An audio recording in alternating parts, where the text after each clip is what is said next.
All right, perfect. Okay, how come I'm on the screen? Are we gallery or no? No, we're good. Oh, we look. All right. Well, good evening, everyone. How are you guys doing? I hope you're all having a good evening. A couple housekeeping things. First, my name is Evan Herbert. I am one of the counselors here at Xavier, so I'm going to be hosting and kind of running the chat and asking your guys' questions to these two lovely people who I will have them introduce themselves in a sec. I apologize for last week's errors that we had. We had a few technical difficulties, so if you couldn't make it, I apologize, but we are having this again tonight, this week, for you guys, so I'm glad you're here. All right, without further ado, I'm going to have your guests introduce themselves, tell you their title, and then Still can't hear anything. make sure you turn your microphone on mute and keep it on mute because we can all hear everything you do. And then if you have questions about the entire presentation, type them in the chat bar. I will read them aloud at the end, and then these two most of the time. I can already hear someone.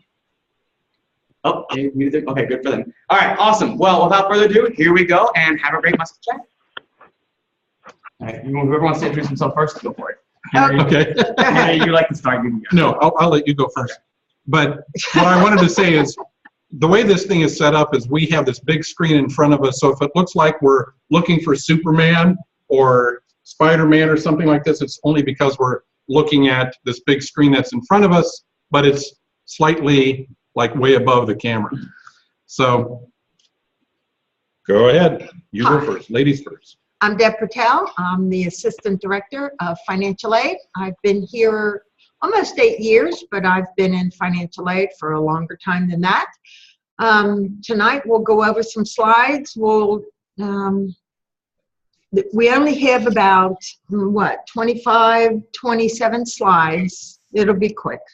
And then we'll open, not really, I'm sorry. We only have like 4 slides. I don't have that if you guys are doing these slides. No. And then we'll open it up for questions. So if there's something we haven't covered, please feel free. It's more of a give and take, a better flow. So we'll go over some basics and then we'll open it up. Henry? Let's see. My name is Henry Sauce. I'm the bursar at Xavier, and the term bursar just simply means treasurer. I don't know that I necessarily view myself as the treasurer.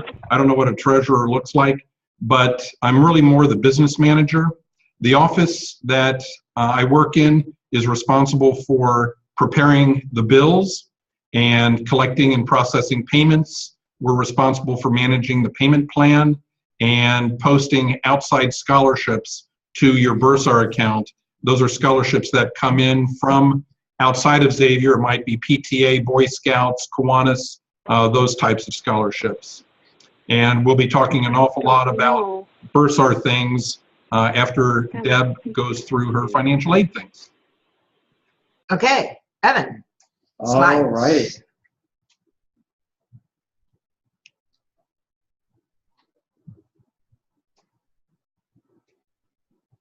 Okay. We're going to tell you how to finance your education, on how to make it all come together to come to Xavier. You all know how to go to school, so let's talk financial aid. How do I afford to come? Well, I'm going to back it up a little bit and talk about the financial aid award, what it's going to contain, and some of the awards that you'll get and what some of the aid will mean. There are scholarships. 100% of the students that come to Xavier get some type of award or scholarship. That is merit aid. That is based on your junior grades, actually, because you haven't finished senior year.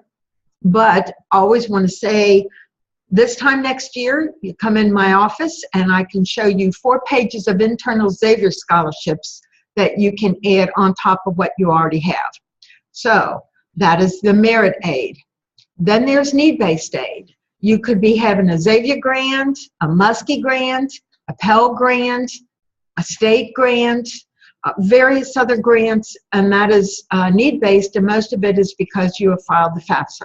All that I've explained so far is free money. Grants are free that you do not have to pay back. Scholarships. I'm going to check your grades every year, but everything that you have this year, next year, you'll be getting the same amount plus maybe additional grants. Then on your financial aid award, you'll see some loans.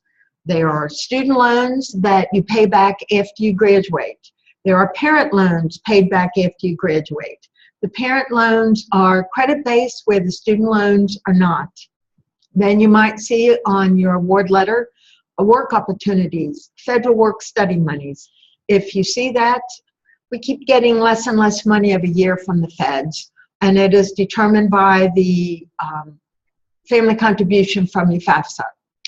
If you see work study, you will not see an amount on your award letter because this is not money that you subtract. This is money that you can earn through the year. Federal work study money, you come, you bring your resume, you stand in for the job fair first or second day of school. This is a job that you get paid minimum wage. It equates to about maybe 8 to 10 hours a week, and you get paid every 2 weeks. This is money that you put in your pocket, or some students might put some on their bill, but this is kind of your walk-around money.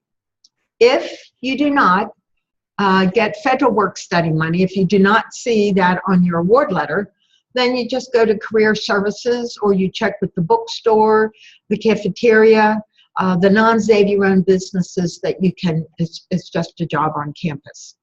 Now, I had talked about award letters. Some of the award letters went out the last couple days. More award letters will be going out shortly. I just wanted to say, if you filed your FAFSA, you'll be getting an award in addition to the initial scholarship award that you got.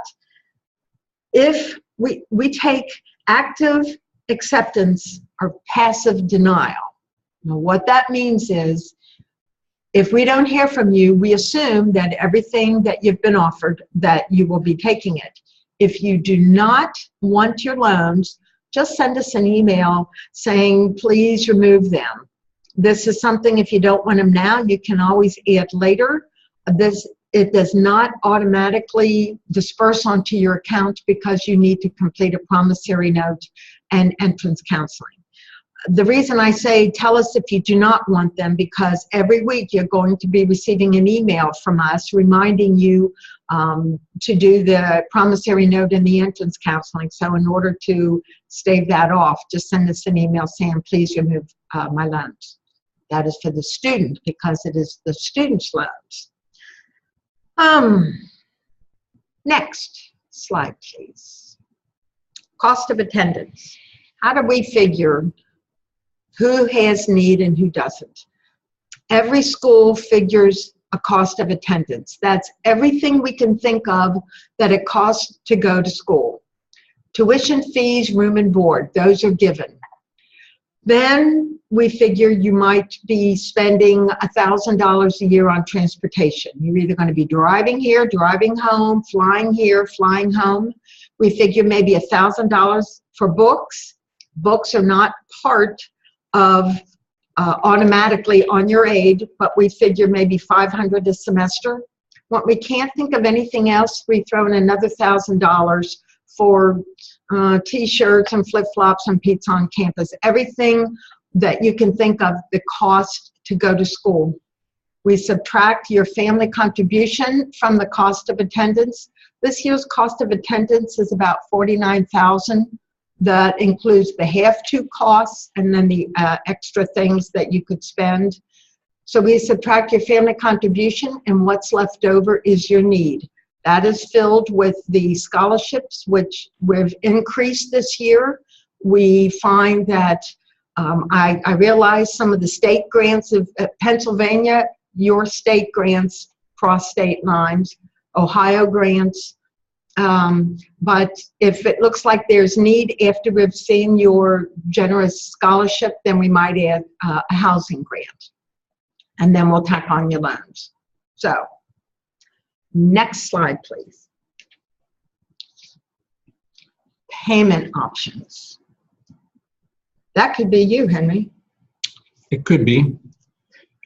Did you want to do the parent loan first, or the alternative loan? And then I can talk about.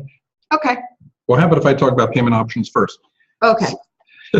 So there are really two ways to pay for any balance that's due on your Bursar account. And the first is to pay your balance in full. There's nothing more that needs to be done other than making an electronic payment online, which I'll talk about later. But you can, every bill that you receive, if when you look at it, there's a balance due, you would just make that payment by the due date. The other way to pay is slightly more involved than that, and that's to sign up for our payment plan. It's called the X-Flex payment plan. For the fall and spring semesters, it's a 4-payment plan. Summer has a 3-payment plan, but it starts in August, so August 1st, September 1st, October 1st, and November 1st for the fall semester, and then it begins again in January and runs through April. So January, February, March, and April 1st, those are the 4 payments for the spring semester. There is a $50 enrollment fee to get into the plan each semester, and all it really does is take any remaining balance. The system will take any remaining balance, divide it by 4, and that is what your monthly payment would be. You have to keep in mind, though, that this is a dynamic system, meaning that if your payment the first month might be $1,000, let's say it's a $4,000 balance, you sign up for the payment plan and it's $1,000 a month for 4 months, you might pay $1,000 the first month, but if you add more to your meal plan during that next month, or you change rooms and the next room is a little bit more expensive, or you take additional credit hours above 18 that would add additional tuition dollars on, you get a parking fine, a library fine, a health center charge.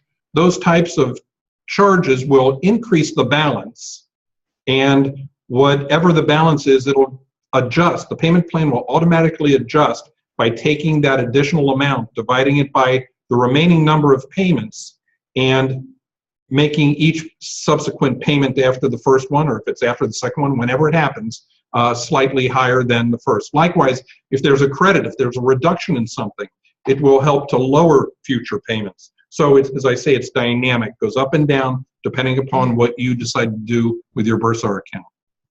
So payment plan or payment in full. Parent loans.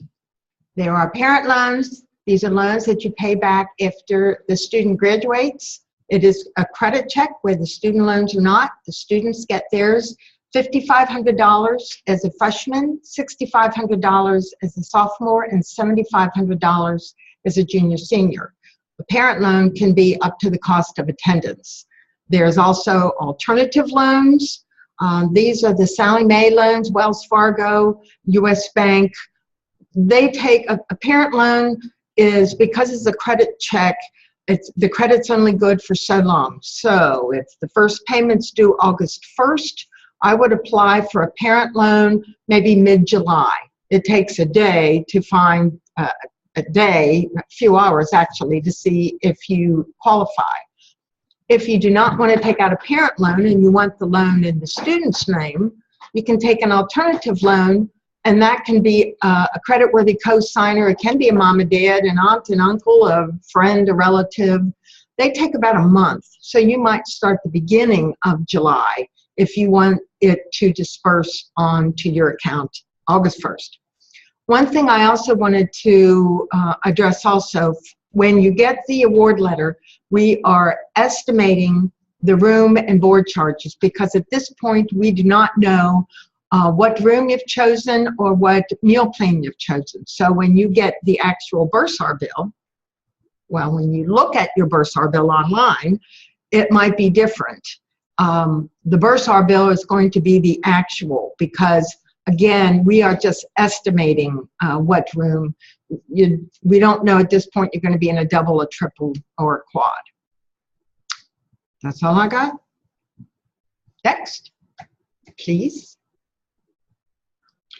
That's our contact information.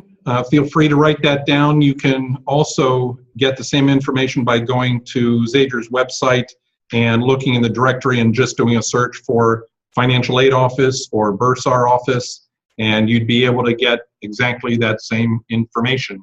What about like 529 claims? We always get questions on that. Well, now that we're done with the presentation, are you done with your presentation? Yeah, I'm done. Okay, because I'm going to go into my presentation. Now, I don't have any slides. I don't think we have any more slides. Oh, Nope. good. That's all us.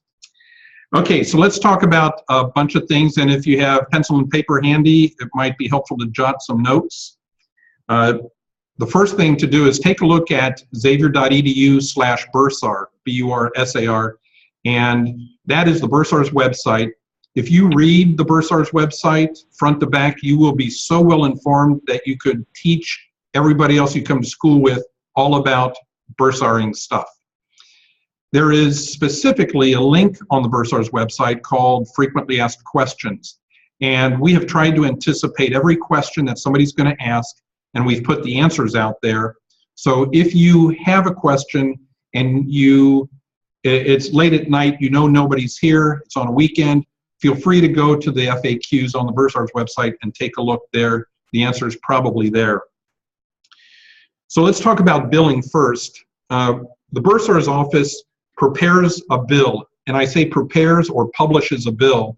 We do it once a month. We bill every single month of the year, as long as there are transactions on your account that have not yet been billed. It's not unlike a utility bill or a MasterCard or a Visa bill. We do it every single month. We will publish around the 15th of every month, and the due date is the 1st of every month. There is a late charge that's assessed on the 14th of every month. So if you think about it in a continuum here, on the 15th of July, as long as that falls on a weekday, because if it falls on a weekend or a holiday, we're going to back it up to the previous business day.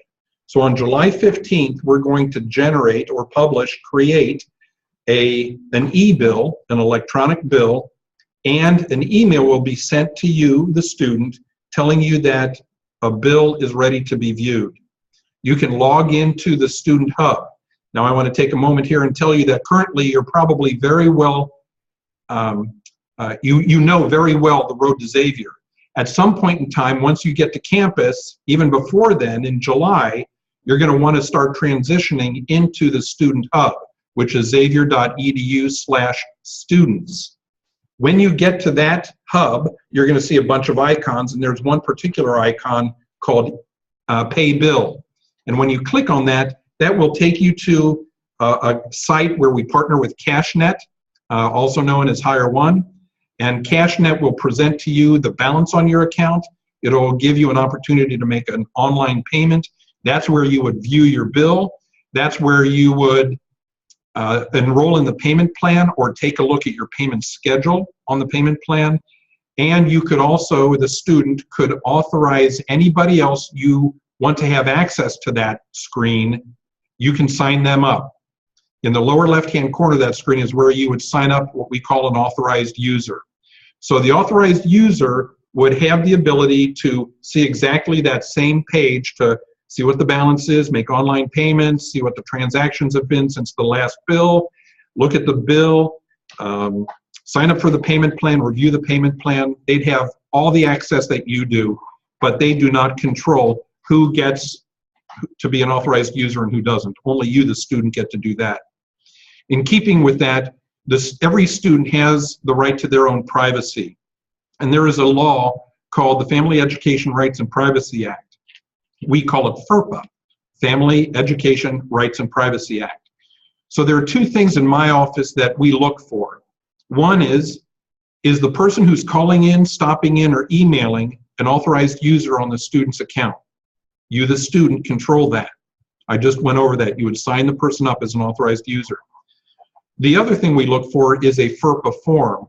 It's a form that's out on the Bursar's website. When you get to xavier.edu/bursar, on the left-hand side, there is a link that's called Forms, and you would see, it would take you to another screen, and you'll see a PDF called FERPA, might say Family Education Rights and Privacy Act, and you, the student, would complete Part A only. Just be sure to read that form. It's very self-explanatory, and you can fax, email, mail in, drop off that form, and we will scan it to your Bursar account so that we will give information to that person if they happen to call in, stop in, or email. If you don't have that information on your account, our office isn't going to give out any information. So back to billing. We bill about the 15th of the month. The due date is the following 1st of the month, so that would be August 1st to begin with. And then we assess a late fee around the 14th of August, right before we generate the August 15th bill. So if you're going to go with a payment plan, the best thing to do is to take a look at your Bursar account through the hub. Sometime back, you could probably even do it around the 3rd or 4th of July. We will assess charges onto the Bursar account probably around, as I say, the 3rd or 4th of July. Might be a day or two earlier than that, but you'll be able to see that, be able to get a jump on what your balance is, if there is any balance. Then the bill will be produced July 15th, payment date August 1st, and you're off and running. The best time to sign up for a payment plan is as soon as you see those charges on your bill. Because if you get past August 1st and then you sign up for the payment plan, it will force you to get caught up on payments. So if you sign up for the payment plan on August 2nd, it's going to force you to make that August 1st payment. If you sign up on September 2nd, it'll force you to pay the $50 enrollment fee plus the first 2 payments. So no matter when you sign up for the payment plan, there's a $50 enrollment fee, and if you've signed up after the due date, it'll force you to get caught up. Next is something that I want to talk to you about, and that's refunds. We've partnered with a company called Hire One to help manage the disbursement of refunds, and I'm going to explain what a refund is. If you think of it this way, if you have a 0 balance on your Bursar account, and then when we go ahead and we assess charges onto your account, your balance is going to grow. When the financial aid office puts financial aid onto your account, or payments come into your account, that's going to reduce the amount that's due. So if there is a difference here, that gap means that you owe Xavier money because the charges exceed the payments. This is where you would either pay your balance in full or sign up for the payment plan. If the payments and financial aid, outside scholarships, whatever it happens to be, come like this, then the account balance should net out to 0, and that's a way good thing. But if it's like this, where the payments are more than the charges, then this gap is considered an overpayment, or what we call a credit balance.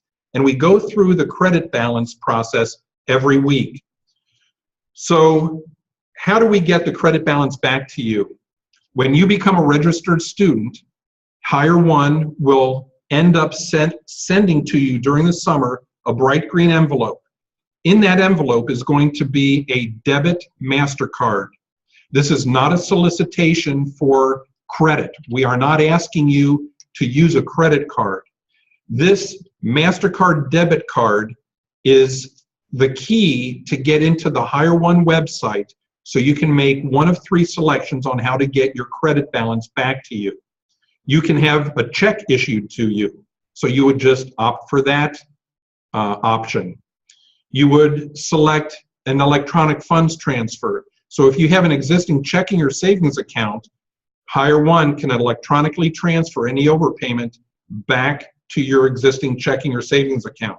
That's the option that we suggest. Or the third option is to open up what's called a One account. It's a checking account with Hire One. The debit MasterCard that you use to get into the Hire One website to make these selections is tied to that checking account. So any refund, if you had one, would go into that checking account, and then you can use your debit MasterCard like a MasterCard, or you can go to the one ATM we have here on campus by the cafeteria, and you can withdraw money from that. But you only really need the card to get into the website. Only if you opt for the One account, checking account, do you need to keep the card. Otherwise, if you opt for a check or to have electronic funds transfer, you don't need to keep the card. And that option will stay with you as long as you're at Xavier. So parents, students, be aware of this. There's the process that we go through is we send the credit balance back to our customer. That's the student. So if the student decides to put mom or dad's checking or savings account into the higher one option for the electronic funds transfer of any credit balance, that's where the money's going to go. But keep in mind, parents and students, that if there's an overpayment, then that's going to go back to the student. The only caveat is if the parent has, or the student has, a Parent Plus loan. It really comes from the parent. A Parent Plus loan, unless the parent signifies in the process that any overpayment goes to the student, the overpayment on a Parent Plus loan will go back to the parent, and that'll be sent to the parent by check. Another thing that'll be important is paying attention to what the bill says. The financial aid office can only disperse money 10 days or less prior to the start of school. So if school starts, let's say, I don't even know when the first day of class is, 24th of August, they will probably do it about the 21st of August. But what they'll do instead, before that happens, is they'll tell my office what you have in the way of financial aid that's coming from their office. So the bill on July 15th and August 15th will show what the charges are, and it'll show what the anticipated credits are. So that is how we arrive at the remaining balance that needs to be paid, if there is a remaining balance.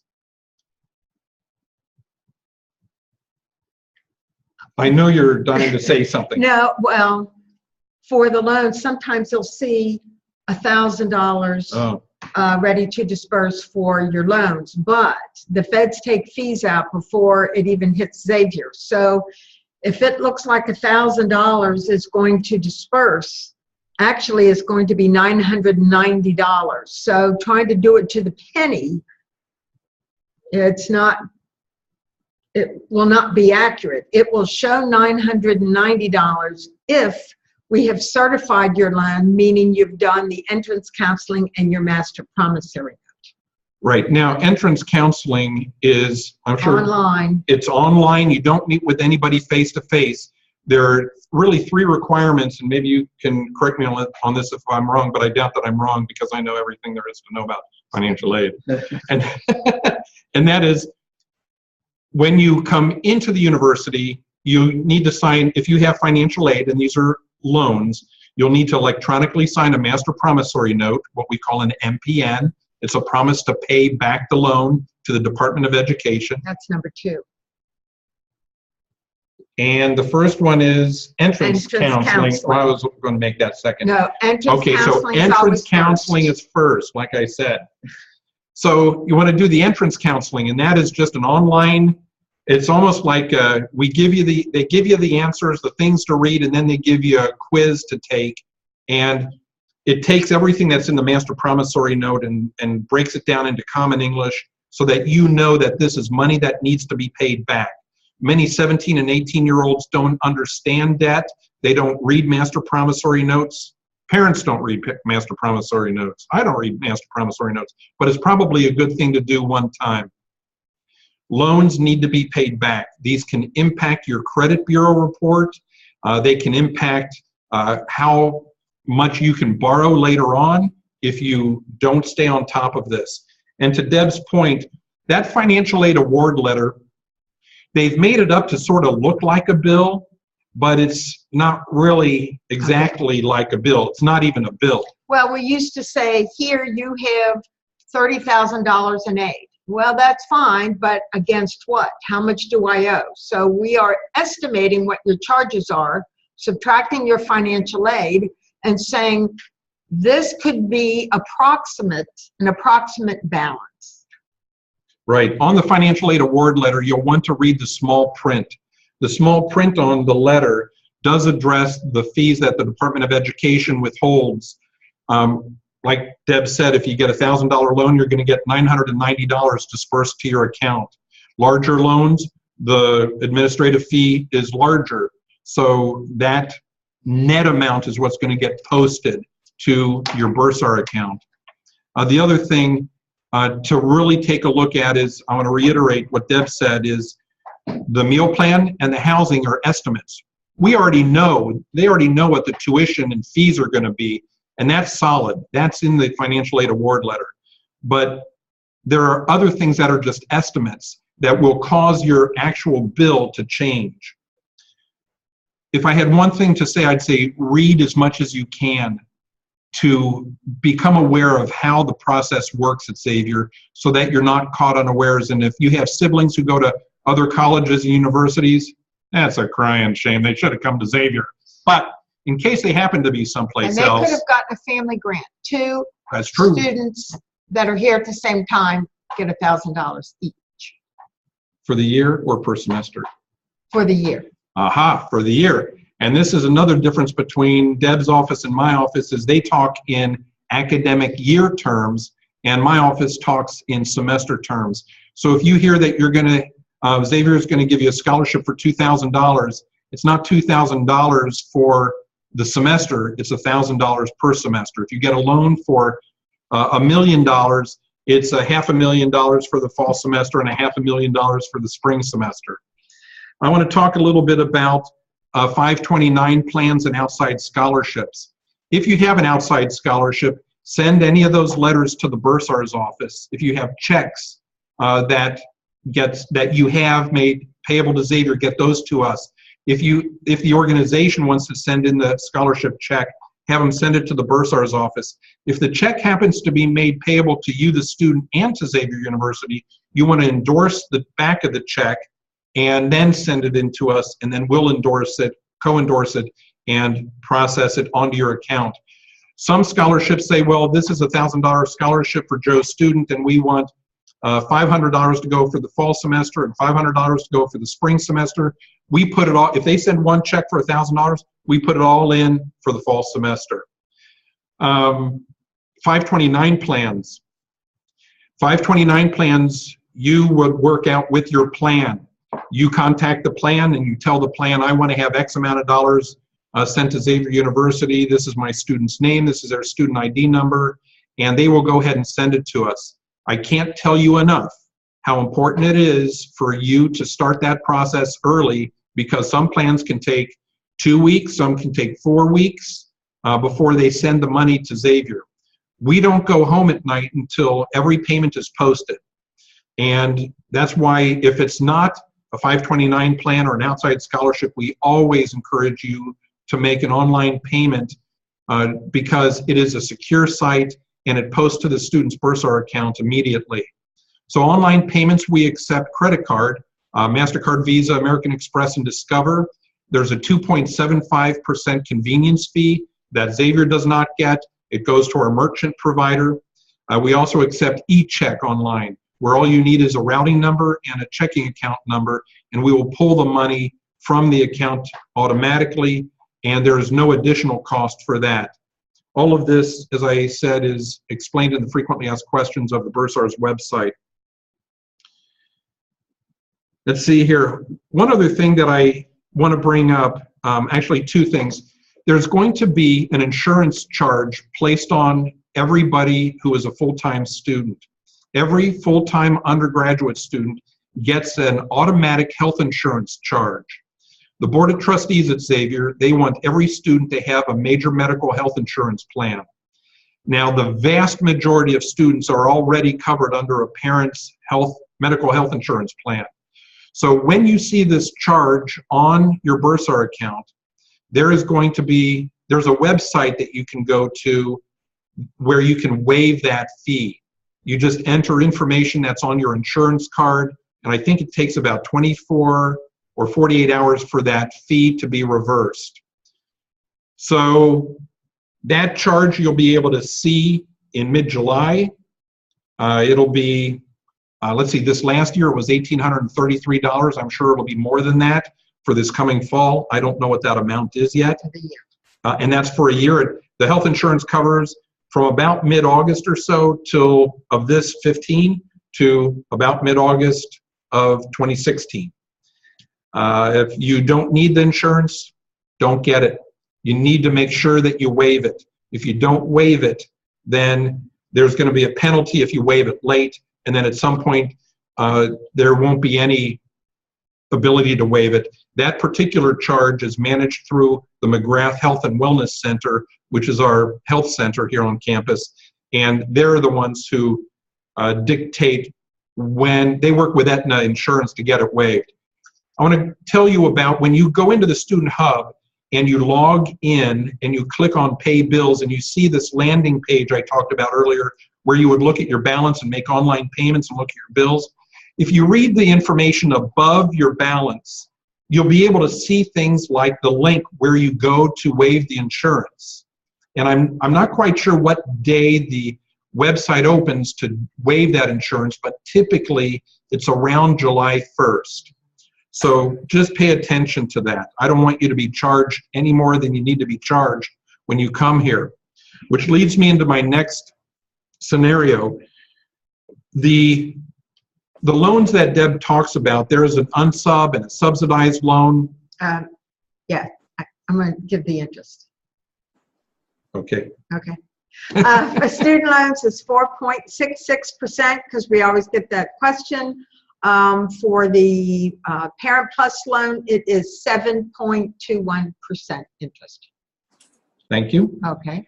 I saw a question. Somebody wanted me to repeat the insurance fee for this year coming up. For the current year, which was 14-15, it was $1,833. I do not know what it's going to be for the fall of 15 to 16 school year. So you're going to have to hang on tight and just wait for that announcement or wait to see it on your bill. You can always check in with the McGrath Health Center to find out what it is. Probably around June, I would say mid-June, they should know. So talking about the loans, I raised 3 sons. They're triplet boys. They went to 3 different colleges in 3 different states. And some of them had these federal loans, which were subsidized and unsubsidized loans. Back in the day before email, they're 31 years old now, but I would receive at our house, I think it was on a quarterly basis, an envelope from the Department of Education, and it would be addressed to one of my sons. And when I opened it up, it looked like an invoice.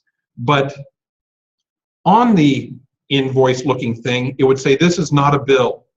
But it would show me how much money the loans that my son had accrued in interest over that quarter. If I remember right, there was one around $225, something like that.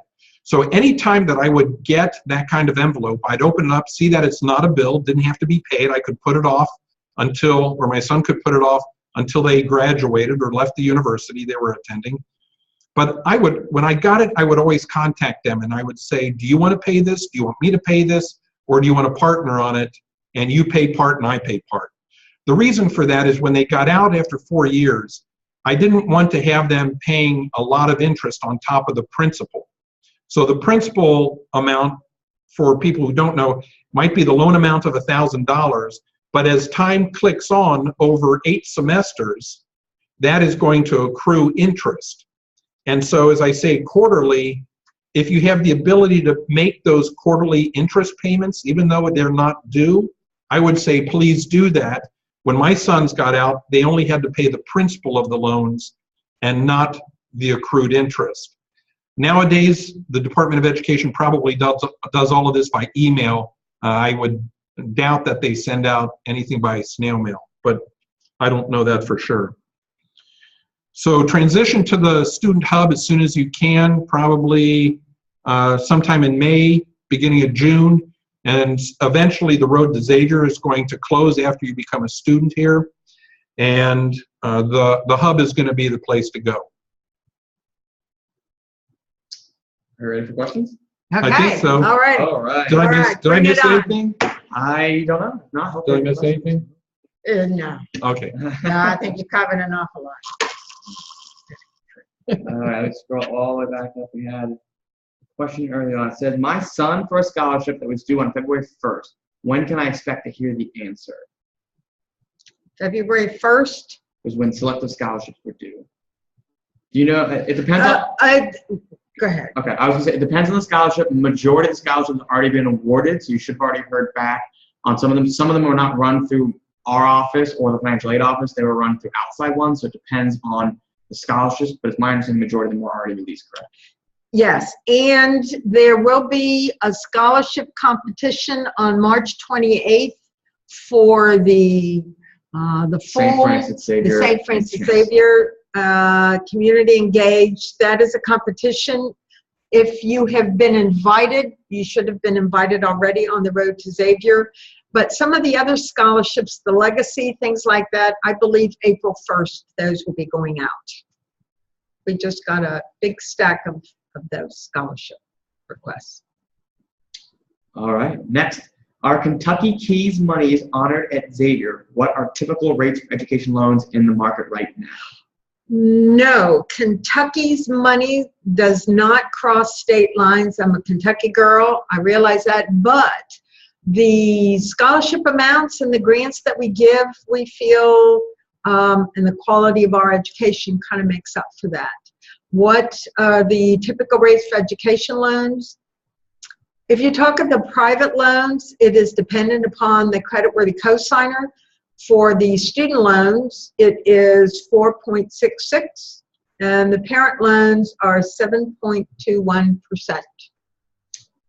All right. Which email do we send to if we do not want student loans?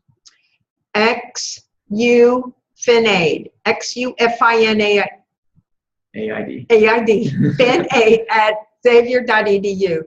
And you can just say, please remove my loans. Or if you have a $5,500 loan, maybe you only want $1,000. I mean, it's your loans. You can say you don't want them and put them back on later, or you can take them and cancel them at any time. Just make sure you include your name, date of birth maybe. No. How will you know if it comes from abc@yahoo.com? Well, then, yes, I do need your name. Yes, because sometimes the email address, and that's another thing I want to say too. When you've done your FAFSA, when you have it, everything we do, we send to your email address that you put on your FAFSA, plus your Xavier email. So if you have Dolly Do Right at Notre Dame high school. .org, it's going to be going to your high school address for the next year, and then you'll be saying you didn't get anything. So either change it once you're accepted or once you graduate, or you can change it now to your, Hotmail or Gmail. The official email address that we use when you get to campus is the Xavier email address that you'll be assigned. So that is always the primary way to go. One other thing that I did not cover that I do want to cover, Evan hasn't, but the two of us, we've raised our kids, the kids are grown, and we've been in higher education for a long time, and I can tell you what we see and what is amazing to see and what's not so amazing to see. And this is not to tell you, the parents, how to parent your student, but I'm going to speak from my perspective on the students, the hundreds of students I meet, I'll say the thousands of students I've worked with, and the hundreds of parents I've worked with, and how this is applied in my life with my sons. And that is, the more responsibility that my sons took on, the more they grew as men. They changed from when they were 18 going into their respective colleges to 22 when they got out. So I look at it as a personal mission of mine to help you as a student to grow, to be different, to mature during your 4 years here. The only way, one of the many ways, I guess, but a very important way that this will happen is if you, the student, start taking on more responsibility. And that means you drive the bus.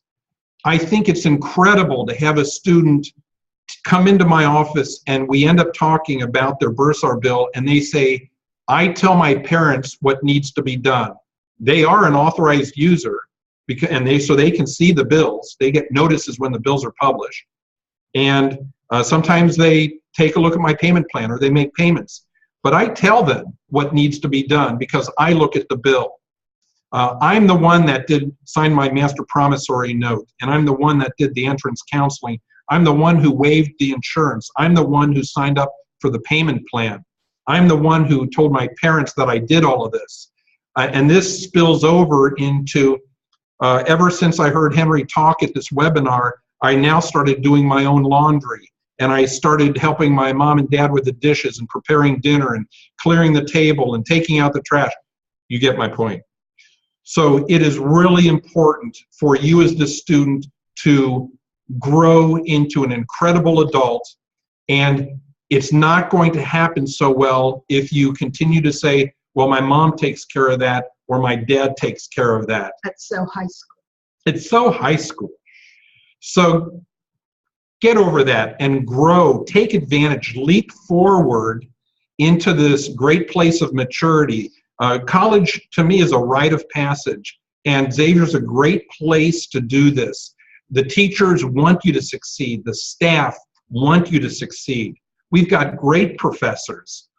You'll meet people who, if they aren't the right crowd to be with, find a new crowd, because in my judgment, it's important to be around can-doers, people who say you can do this, so that you get pulled along if you need the help, and sometimes you're going to be pulling others, so that you create a momentum and an energy that will help you to succeed, to grow, and at the end, you get out at 22 and you can't believe where the 4 years went, and you are different, and that's a good thing.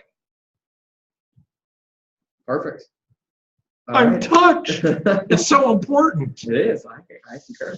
Okay, sorry to go off on that. No, I'm not. All right. In lieu of online payment, can we send a check? What about medical insurance? Is it included in the payment? Can we opt out for this? We touched on some of this, but can we just reiterate it? Sure. You can always pay online, or you can send in a check, or you can come into the office and you can pay by check or by cash. We do not accept credit cards over the counter in the office. Medical insurance, this again is in the frequently asked questions section of the Bursar's website, but in August, actually in July, a charge for major medical health insurance from Aetna is going to go onto your Bursar account. And you do have the option of waiving that, and we really encourage you to waive it sooner than later. So you can opt out on it. When you say, is it included in the payments? It's only included in the payment if you don't waive it. If you have a charge of, I'll say $2,000 for major medical health insurance, and you have all your other charges and it comes to $25,000 and you're not getting any financial aid and you're paying in a lump sum, yep, that's going to be included in the check. Or if you're on the payment plan, if you don't waive the insurance, it's going to be included in your payment one way or another. All right. If we use a credit card to pay invoice, is there additional cost or fee associated with the use of the credit card payment? Yes, this question has an answer on the Bursar's website under frequently asked questions. There is a convenience fee for all credit card charges that are done online, and it's a 2.75% convenience fee. All right. Are we allowed to ask for reconsideration for our financial aid package? If so, whom do we ask to be reconsidered? Well, yes, you can. You can always ask.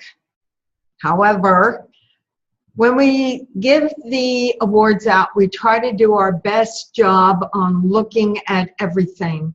The FAFSA is not the best. I realize that. Some schools require the CSS profile, which is a bit intrusive for our liking, so we do not use it. So basically, the FAFSA looks at what is coming into the household, not necessarily what is going out. I realize some people are savers. Some people live paycheck to paycheck. Every situation is different, and it's hard for the FAFSA to look at that. There are exceptions to the rule, and I know sometimes students will say, well, this college is giving me this much, and you all are giving me that much. I do not understand and never have if a student has a 3.5 with a 30 ACT, why college A gives 10,000 and college B gives 20? I have no idea. It's the same grade. Every school's got different enrollment goals, endowments, budgets. So again, when we give the award letter, we're doing our best. The however is we have a special circumstances form. It is the but form, what I call it. So I made $100,000 last year, but I lost my job. I made $100,000, but I'm getting divorced. I made $100,000, but I have private school tuition. That is not counting the current student. You might have 3 other children in private Catholic schools or just private schools. What we would need, the form online is called a special circumstances appeal. We get audited every year, so the things that we ask for, like for private school tuition, we would need on letterhead how much you've paid, not how much tuition is, because sometimes if you have multiple children in one school, you might get discounts or financial aid. So in general, those are the biggies when looking for special circumstances. You can call, you could send a letter of appeal if you want to xufinaid, xufinaid at xavier.edu. You can spell out your particular circumstance if you think yours is unique, but the form is called special circumstances. So, but you're welcome to send a letter to Xavier and we will look at it. We will give a call. Normally, if you are looking for additional aid, sometimes it might only be $1,000 to $2,000. So I've had questions before where maybe your family contribution on your FAFSA is $12,000 and you think that's all you have to pay. It's a guideline for us to tell us whether you qualify for a particular grant or Pell Grant, state grant. It's just a guideline. That's not exactly what you will pay. Next question's mine. All right, where in the website can we find out about different rates of the residential rooms? So to find out about what the rates are for the different rooms, you'll go to the Bursar's website, which is xavier.edu/bursar. On the left-hand side, there is a link called Tuition and Fees. Once you get to that page, there's a drop-down box, and you would select undergraduate 2015, 2016, and that will show you a list of the rates. If you scroll down, way down, you'll be able to see an area that talks about room rates, meal plans, and all of that is right there based on the dorm and the occupancy. A single, a double, a triple, a quad is all right there on that website. Are merit scholarships tuition restricted? All scholarships and awards are tuition restricted. Perfect.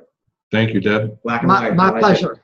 All right, the Fin aid letter for daughter looks like books are not included in the estimate total charges. What else is not included that may be necessary for attendance?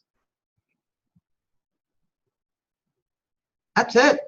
I mean, if you are a nursing student, we figure $1,000. That's just estimated in the cost of attendance. If you're a nursing student, there's probably going to be more. Business student, sometimes those statistic books are more. But in general, no, because we have no idea what the books are. It's not figured in your financial aid or figured in the cost. Were you going to say Period. what? Period. So yeah, I would agree with her. It's really tuition, fees, room and board, and that's pretty much about it. Books you purchase on the side. Mm-hmm. We'll have another one later on About books and things like that. Okay, but that's pretty much about it. Mm-hmm. Of course, if the student happens to borrow a book from the library, this is going a little bit further into the semester, and doesn't return it on time or never returns it, there'll be a fine. Has a car and parks in the wrong place, might get a parking citation, goes to the health center and has a strep test or some other type of test, that might end up on the bursar account. Disciplinary fines. There could be, dorm damage because who knows what happened on a Friday night. And sometimes the residence life office deals with that by splitting the cost up among everybody in the suite or in the room, or assigning it to one person. The other thing I was going to mention is holds. The bursar's office, other departments will do this as well, but I'll speak for the bursar's office. We will put a hold on your bursar account, which would stop your ability from re-registering for other classes or dropping classes, getting transcripts or getting diplomas, which you don't need to worry about right now. All the hold really means is you need to contact the bursar's office. We have limited staff and limited resources, and using a hold process is one quick and easy way for us to get your attention. If you do have a hold on your account, you don't have to contact your parents. You can just contact us directly, and we'll tell you what it's for and what it's about. We're a pretty friendly group in my office. Their office isn't so friendly, and we're happy to help no matter what. Nice. One thing about books too, I was saying maybe 500 a semester. Amazon.com, textbook.com, you can rent them here. So there are ways around it. And Evan said some of the future webinars will address that, but just kind of making you relax a little bit. It might not be $500 a semester. All right. If I have funds for my first 3 years, can my student loans be advanced all at one time when I'm a senior to pay for my senior year? No, but boy, that'd be good. What you can do is take the money, put it in the bank if you don't need it. The $5,500, like the rest of your aid, half will disperse in the fall and half in the spring. So if you only want one semester's worth of loans, you're going to get $2,750. And I can't emphasize enough, if you don't need the loan money, don't take the loan money. It's not worth it. You want to graduate with as little debt as possible. So you want to manage your money very well. And as students, I can't express enough how important your first year GPA is going to be. That will set the foundation for the next 3 years after that. I see students who come in and they regularly tell me that in high school they didn't study and they got a 4.0. But wow, in college, that was a whole new level. So between now and when you start in the fall semester, I cannot emphasize enough how important it is for you to practice your self-discipline and make sure that you know how to study. Because once you get here, it's not high school. World. It's a whole different world. You're away from home. You got to be careful about your peer group. I mentioned that earlier. What are you doing with your time? It's time management. Are you addicted to video games or addicted to being a social person? And you got to just really, as a part of this growth and being able to make some mature decisions when mom and dad aren't around. Really important.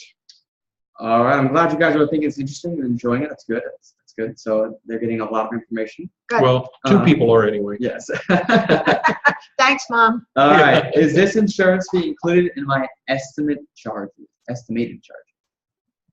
No, the medical health insurance automatic fee that goes on is not included in the award letter. Correct. So if you have your award letter, you could add, again, I don't know what the amount is, $2,000. Let's say $1,900.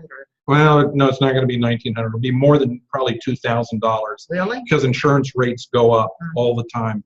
So I don't know what it'll be, but it's not included. Again, if you waive it, it's going to be a moot point because the charge is going to be canceled out by the waiver. But in between times, if you do need it. Well, and we cannot estimate it. It's not part of your financial aid because the charges will be tuition. They will be fees. They will be, if you're commuting, there will not be room and board. So, and we don't know whether you will need the insurance. So we kind of give you the have-to costs. Yeah, that insurance is an optional cost. It automatically goes on, but you have the option to waive it. So it's not included in the If you opt out of it, you have to provide a copy of your insurance card. If you opt out of it, you don't have to give a copy of your insurance card. The system will ask you for certain information off of that To card prove it. so that they will be able to verify that on Aetna, at the Aetna site. One thing that I'm thinking about, the hefty charges. If you are commuting, we still figure in room and board in your cost of attendance. Your cost of attendance will be lower than someone who actually stays on campus, but someone is paying for your food and paying for the roof over your head. So there are some, we put that in your budget, even if you're commuting, is room and board. You're not being charged for it. It's just part of your cost of attending. All right. In order to access the Bursar to pay, do we need to go to the student's account? Okay, in order to pay, the only way in to pay is through the student hub. You could go tonight, or right now, you could go to xavier.edu/students, and you would be able to see the different icons there that students today and you in the fall would have ability to go to. If you click on the one that says Pay Bill, it will pop up with an authentication. You have to put in a username and a password. And when the student does that, that takes the student straight to their account.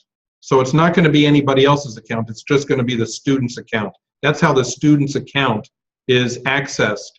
Now, once the student sets a parent or a guardian or grandparent up as an authorized user, that person will get their own username and password, and they will be able to log in using their own credentials.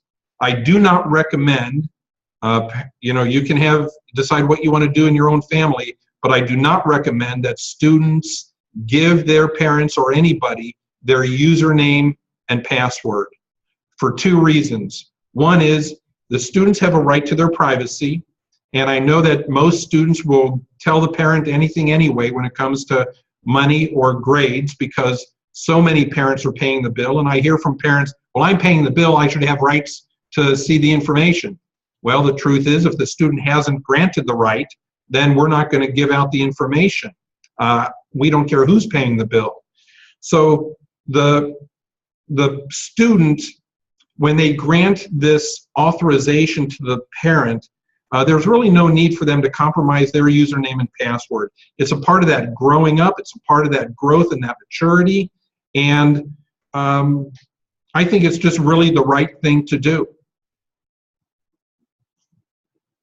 All right. What are the options for students to work at campus? What are the odds? It depends on whether you see federal work study on your award letter. I can say we keep getting less and less money every year, and it is determined by the results of your FAFSA. So there's just so many jobs on campus and so many students. I call it like speed dating. We all have our tables set up for the award, for the job fair, first or second day of campus. You line up, you look at the book to see what offices needs student workers. We have 5 in our office right now. Again, it's you get paid every couple weeks, minimum wage. Your schedule will change every semester because your courses are changing every semester. For work study, we do not say you will be working on Tuesday from 4:15 until 5 o'clock. We ask you what are your hours that you can help us. But there's sometimes the parents insist that the students get a job. Sometimes it works, sometimes it doesn't. Sometimes the students are so busy and not necessarily, haven't you said before, they don't put the money on the bill anyway. Yeah, you might see on the federal award or on the award letter that the financial aid office sends out something called federal work study. That amount doesn't go towards the Bursar bill. That's just an amount that is available to the student if the student goes to the job fair on the first day of school at the Cintas Center and turns in a resume and looks for a job with all the different offices that are represented, and they get a job and they work the hours and they get a paycheck. Now, when they get that paycheck, it's up to the student who receives that paycheck to do with their paycheck what they want. The odds of a student taking that paycheck and bringing it to the bursar's office and putting it down on their bursar account, the odds of that happening are pretty slim. It's not to say it doesn't happen. We sometimes, well, maybe even more than sometimes, I see payments coming on a regular basis that students, where students take their paycheck and they pay a portion to their bursar account so that they have skin in the game beyond just their loans. This is a huge investment, and so students, it is really important for you to do your very best, because financial aid offices and parents love to invest in an asset that is going to grow. And as long as you're putting in the study time and you're working to make great grades and to learn, then financial aid offices, scholarship places, they love to invest. They're happy to invest in the people who are investing in themselves. So there are jobs on campus, even on the fringe of campus, where if you don't have federal work study, you can get a job. Might be working at the Cintas Center or in the cafeteria, bookstore. There are plenty of places around campus, just off campus, on the fringe of campus where you can also get a job. So they're available. I won't say that everybody gets a job, but a lot of people do. We do a lot of student hiring on campus. Let's see, what are the options for student work? For the federal work study, is that need-based, or anyone can get work study? Federal work study money is need-based money. Financial need-based money. Let's see here. Are you required to file the FAFSA? Already know we will not get anything due to income. You can always have a $5,500 loan, and that also will allow you to apply for a parent loan. We ask incoming freshmen to file a FAFSA. You never know what you might qualify for. It looks at what state you live in. California's looked at differently than Kentucky, than Ohio. It looks how old the parent is. The older you are, the more your assets are protected. It looks at having two in college. So you never know what you might qualify for, and the least will be student loans. If you do not want your student loans and that's all you have, the next year you do not have to file. So the answer is no, you don't have to, but it's probably worth a shot. I just said that. I know. Okay. I said it in 8 words. So I think whatever. Okay. All right. Are there any honors programs offered at Xavier? If so, what are the benefits? You got it, Evan. Oh, I got this one. Yeah. What about the question before that? Did we already? I thought you said there was already. Did you say? I've got a question about an award given for filling out the FAFSA. There is no award given out for filling out the FAFSA, is there? No, but thank you. But you do get that loan automatically. At the very least. At the very least. Yes. Yes. Okay. I Now, apologize. I thought we answered that already. okay, Yeah. sorry about that. Go ahead. Now this is going to be way cool here, guys. Okay, Are you making me dizzy? sorry. There he Okay. is. All right. So I'm on camera and running it at the same time.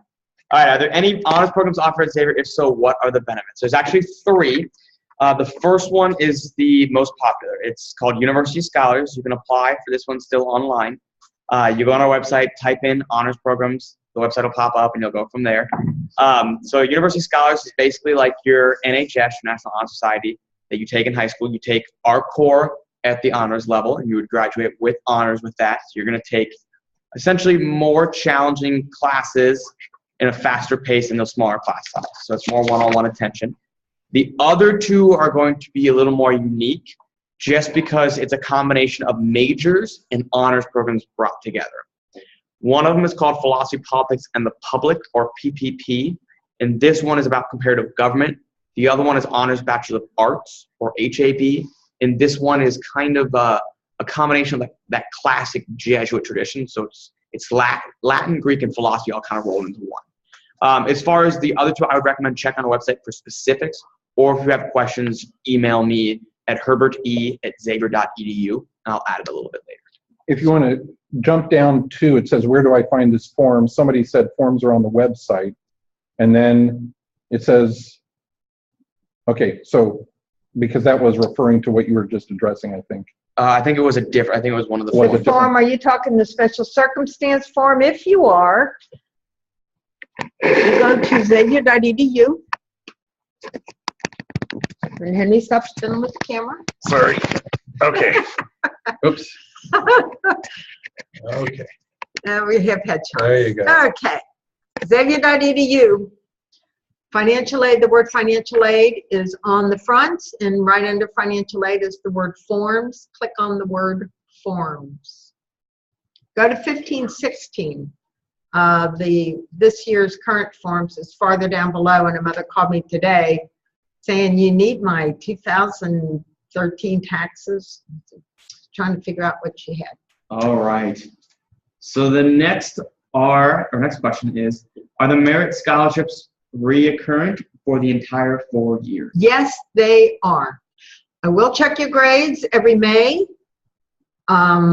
If you have the word award, Dean's Award, Magis Award, Leadership Award, Bushman Award, I hate to tell you this, you need a 2.0. You can do that.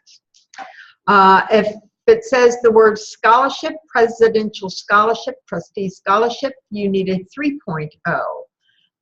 It is good. I will check your grades every May, and if you have it, I will automatically put it on your account the next year also. But don't forget, what you come in with is not necessarily what you'll leave with. Don't forget about the 4 pages of scholarships that I have that you would look this time next year. Some are dependent on your major, some dependent on your grades, some depend on what year you are in school, and that would be in addition to what you have. We work months ahead, so you'll come in my office because you'll forget where I've told you to look. It would be under financial aid. You click on the word financial aid, then click on the word scholarships, and it would be under enrolled students. Once you're here, you would be applying January, February, March, April, and that would be for the upcoming sophomore year in August. Evan, there was a question about March 29th, just prior to, somebody wanted to make an appointment right there.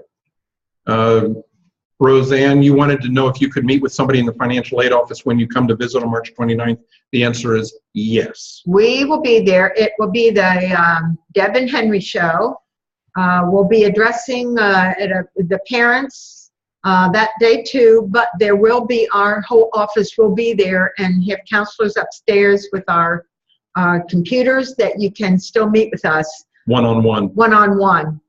Yep. But attend the parent session first because we just have a wealth of information. Oh, yeah. Unless you're tired of hearing from us. Yep. And some of the stuff that we talked about tonight will be at that session as well. Yep. All right. My student was asked to audition for a performing arts grant. However, we cannot make the final date or the date that is listed. Are there other times to audition for this grant?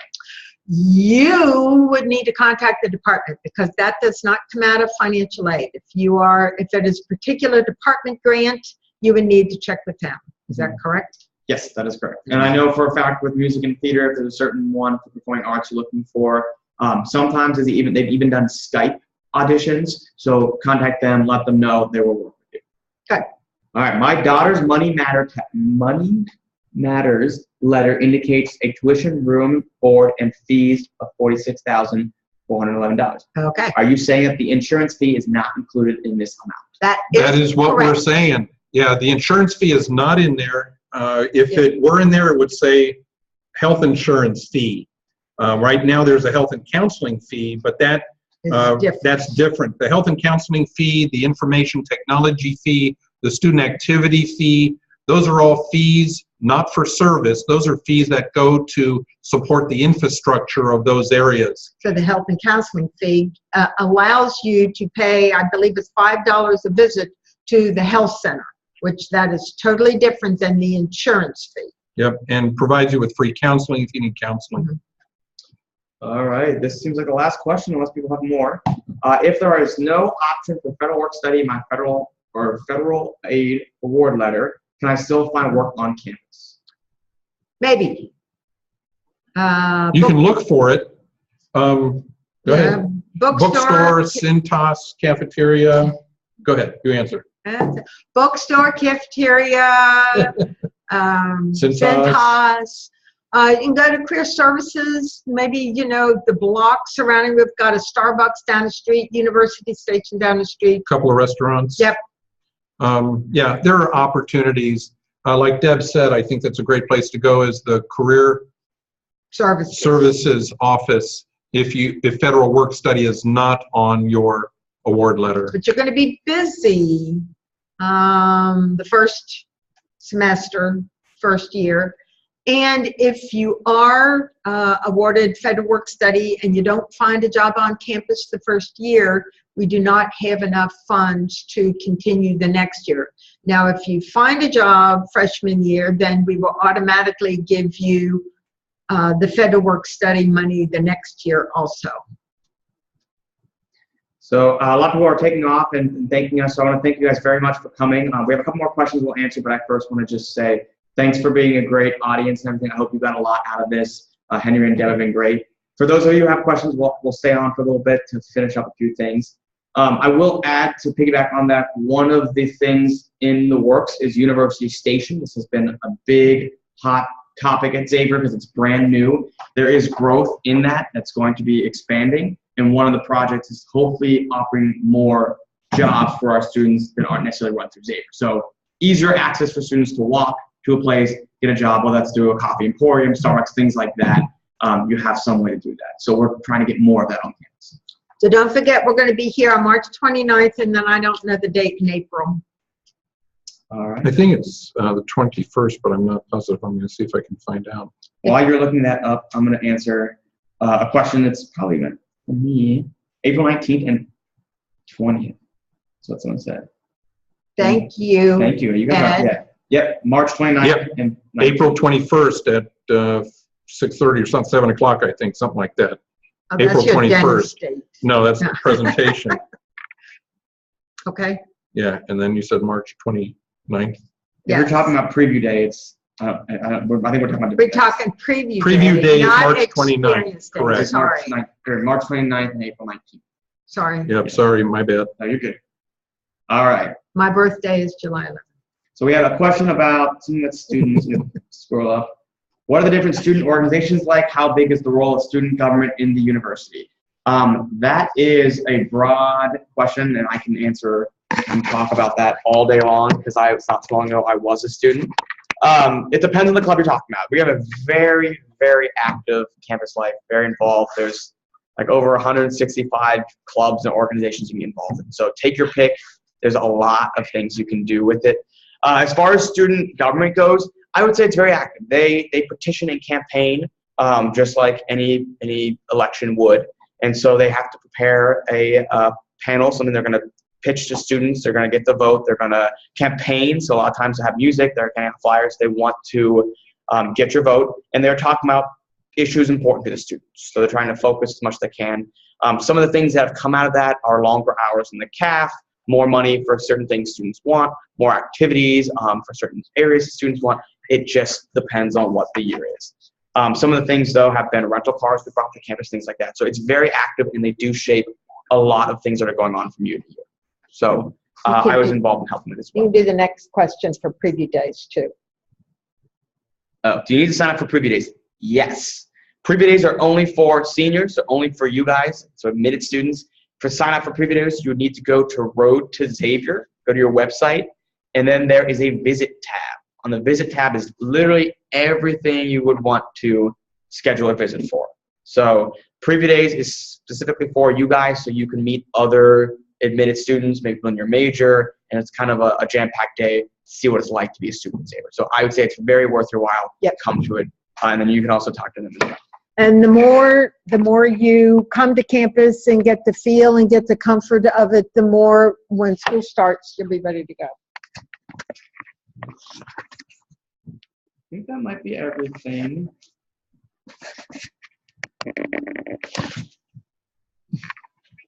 Yeah, More or less us. that looks like everything.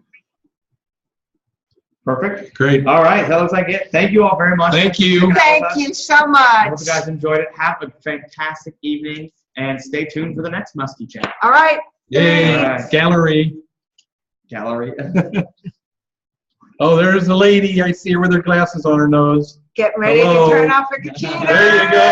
Hey. And there's my friend with the green sweater on and mom raising her hand. Oh, and you got your jacket on. Where are you going? Is it cold? Must be cold where you are. Yep. It's sunny. Okay. It's sunny down here, 85 degrees. It's wonderful. This is the best part. Hi. You're eating something. I'm not sure what you're eating. Thanks so much for tuning in. Thanks. Stop up and say hey if you come to preview day. Bye, David. Right. Thanks. Bye, Adriana. Okay. All right. Bye, everyone. Bye. Have a Bye. fantastic evening.